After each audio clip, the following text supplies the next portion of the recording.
কুমিল্লা ইপিজেডে RN spinning মিলের আগুন ফায়ার সার্ভিসের 11টি ইউনিটের 8 ঘন্টার চেষ্টায় নিয়ন্ত্রণে এসেছে। ফায়ার সার্ভিস জানিয়েছে রাত 9:45টার দিকে আগুন লাগে। এই ঘটনায় এখনো পর্যন্ত হতাহতের কোনো খবর পাওয়া যায়নি। ইপিজেড কর্তৃপক্ষ জানিয়েছে আগুন লাগার পর শ্রমিকরা নিরাপদে বেরিয়ে যেতে সক্ষম হয়েছেন। জাহিদুর রহমানের পাঠানো রিপোর্ট।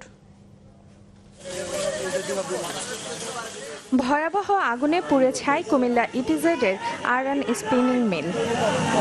সোমবার রাতে আগুন মুহূর্তেই ছড়িয়ে পড়ে পুরো কারখানায়।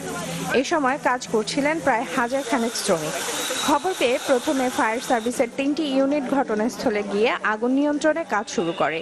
পরে জেলার বুড়িচং, সদর দক্ষিণ, 14 গ্রাম থেকে যোগ দেয় আরও 8টি ইউনিট। পরে তাদের 8 ঘন্টার চেষ্টায় আগুন নিয়ন্ত্রণে আসে। যেহেতু এটা একটা টেক্সটাইল মিল, এখানে আগুনটা লাগার সাথে সাথে ডাস্টের কারণে দ্রুত পুরো কম্পাউন্ডে ছড়িয়ে পড়ে। এ ঘটনায় কোনো হতাহতের খবর পাওয়া যায়নি। ইপিজেডের এই কর্মকর্তার দাবি, শ্রমিকরা নিরাপদে বেরিয়ে এসেছে। ফায়ার অ্যালার্ম থাকাতে শ্রমিকরা আপনার দ্রুত বেরিয়ে আসতে পারতো। বেরিয়ে আসার পরে আপনার প্রথম ধোঁয়ার সৃষ্টি হয়। ধোঁয়া থেকে পরে 15-20 মিনিট সময় পাইছে ওয়ার্কার বেরোনোর জন্য। ওয়ার্কার বেরোনো ইজিলি তারা সুন্দর করে বেরিয়ে যেতে পারে। আমি বাড়িছি যখনকার দেখি আগুন দেখে আমি মনে হচ্ছে চিল্লামালাই সব ওয়ার্কার আগে বার করে লাগছি। এটা ভিতরে কোনো লোক নেই, এটা আমি ক্রান্তি, এটা আমি সবার লাস্টে পারিছি। আমি এলাকার নিরাপত্তা ও আগুনের সময় উৎসুক জনতার ভিড় ঠেকাতে পর্যাপ্ত পুলিশ মোতায়েন করা হয়। কিছু লোক আছে যারা ভিতরে ঢুকে ফায়ার সার্ভিসের কাজকে ব্যাহত করে, আমাদের কাজগুলোকে ব্যাহত করে, ঝামেলা তৈরি করে, ছবি তোলা, ফেসবুক ইত্যাদি নিয়ে ব্যস্ত থাকে, আলটিমেটলি ক্ষতিগ্রস্ত করে। তাদেরকে আমরা কোনো অবস্থায় ঢুকতে দিচ্ছি না। কুমিল্লা ইপিজেডে আরএন স্পিনিং মিল সহ দেশি বিদেশি কারখানার সংখ্যা অর্ধশত। Desk report, channel 24। দর্শক, কুমিল্লা ইপিজেড থেকে আমাদের সাথে এখন যোগ দিচ্ছেন সহকর্মী রাশেদ নিজাম।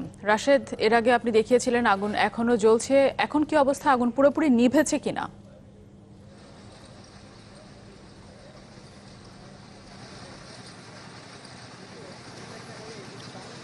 ফাইজা, আগুন এখনো আসলে পুরোপুরি নেভেনি, কারণ আমরা কিছুক্ষণ পরপরই এই যে পুরো এরিয়াটি আসলে আগুন লেগেছে এবং সুতা যেহেতু আগুনের একটি বড় সহায়ক এবং সুতা এখানে মূলত সুতার মিল, এবং কিছুক্ষণ পরপর আমরা আগুন দেখতে পাচ্ছি অল্প পরিসরে এবং সেই জায়গাগুলো নিয়ে কাজ করছে। আমি যদি আপনারা দেখতে পাবেন, কারণ এই পুরো ছবিটা আসলে এই ফ্যাক্টরিটির আরএন স্পিনিং মিল, যেটি পুরোটাই আসলে পুড়ে গিয়েছে এবং আগুনের এখনও হয়তো বা ছবিতে দেখতে পাবেন যে আগুন কিন্তু এখনও জ্বলছে।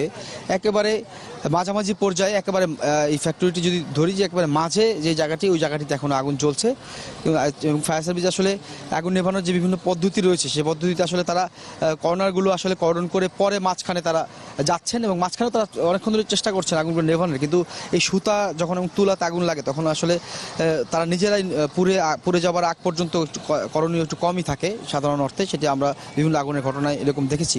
তো এই আগুনের ছবি হয়তো আপনারা দেখতে পাচ্ছেন যে কিছু আগুন এখনো জ্বলছে এবং এইরকম দু একটি জায়গায় ছোট ছোট জায়গায় একটু পর আমরা আগুন দেখতে পাচ্ছি, কিন্তু আগুনগুলো ছড়াচ্ছে না। যেটি গতকাল রাতে ফায়ার সার্ভিস কাজ শুরু করার সময় তারা বলেছিলেন যে আগুন যেন আশেপাশে কেমিক্যাল, এই আরএন স্পিনিং এর কেমিক্যালের অংশ রয়েছে, গোডাউন রয়েছে, সেগুলো কিন্তু আগুন ছড়ায়নি।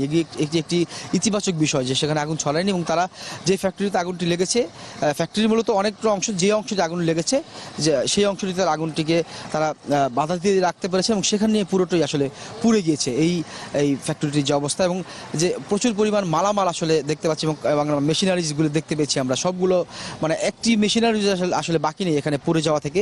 এবং শ্রমিকরা আসছেন সকাল থেকে, তাদের যে প্রিয় কর্মস্থল তারা দেখছেন, অনেকেই অনিশ্চয়তার কথাও বলেছেন। তো এখানে যে কর্তৃপক্ষ রয়েছে তাদের সাথে আমরা কথা বলার চেষ্টা করেছিলাম, কিন্তু তারা আসলে এই মুহূর্তে কথা বলার মতো অবস্থায় নেই, তারা কারোর সাথে কথা বলেননি। তবে ফায়ার সার্ভিসের কর্মকর্তারা আমাদের সাথে কথা বলেছিলেন এবং তারা বলেছেন যে দুপুর নাগাদ তারা চেষ্টা করছেন যে দুপুর নাগাদ যেন আগুনটি পুরোপুরি নিয়ন্ত্রণে এনে নির্বাপনের ব্যবস্থা তারা করতে পারেন। ফাইজা। রাশেদ, আপনাকে ধন্যবাদ। দর্শক, কুমিল্লা ইপিজেড থেকে আমাদের সাথে সরাসরি যোগ দিয়েছিলেন সহকর্মী রাশেদ নিজাম।